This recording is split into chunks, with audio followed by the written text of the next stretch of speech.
memasuki lapangan api.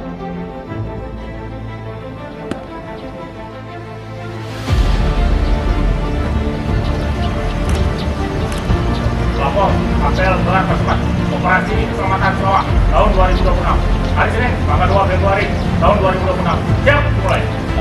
Laksanakan.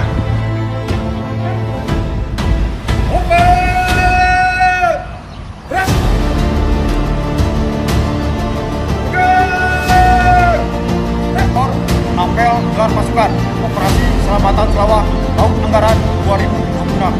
Siap, mulai. Penyelamatan kita tangkap.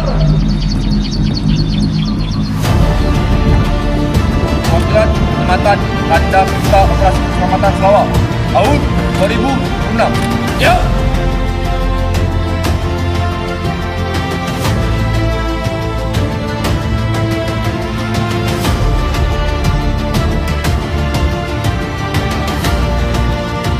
Dilaksanakan. Laporan selesai.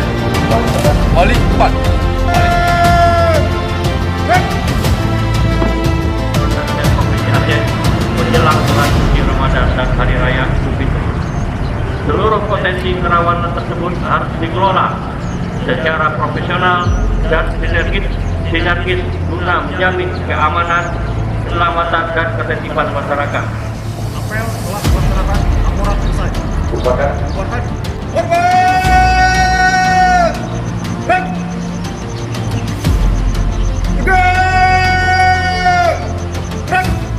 Apel gelar pasukan operasi keselamatan Sarawak tahun 2026. Telah dilaksanakan. Laporan selesai.